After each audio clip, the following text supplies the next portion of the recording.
many of you know that we received a little bit of notice from our Maryland State Department of Education about our budget and not meeting maintenance of effort. And so I want to turn it over to Ms. McGuire to walk us through some of the next steps that we have over the, I think, roughly coming month. And then we'll talk about following steps from there. The county did receive further notice from MSDE, the Maryland State Department of Education, that MSDE had found the county out of compliance with its FY16 maintenance of effort requirement.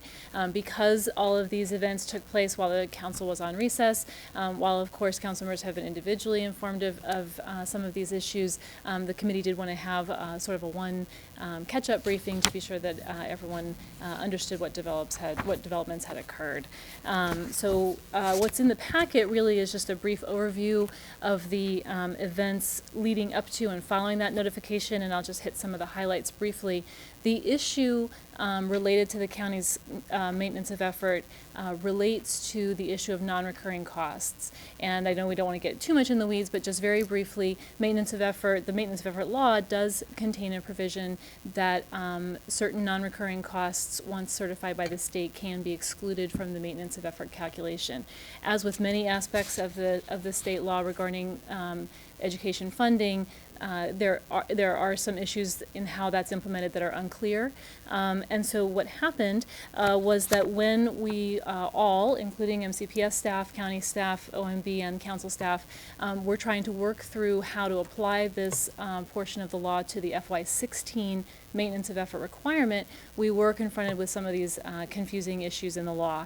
And so we did go jointly together to talk to MSDE and seek advice on how to handle that non-recurring cost issue. We sought advice from them on at least 2 occasions, and we did talk with them on the phone and also did receive information from them in writing.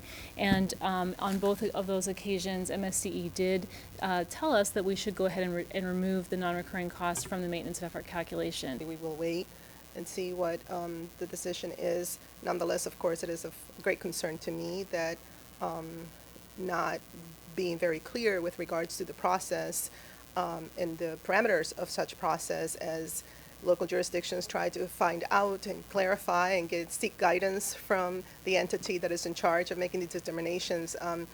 I think it's very important once we understand what the outcome is to get further clarification as to whether these types of communications and these so-called, I guess, rulings or advice, et cetera, are they binding or not?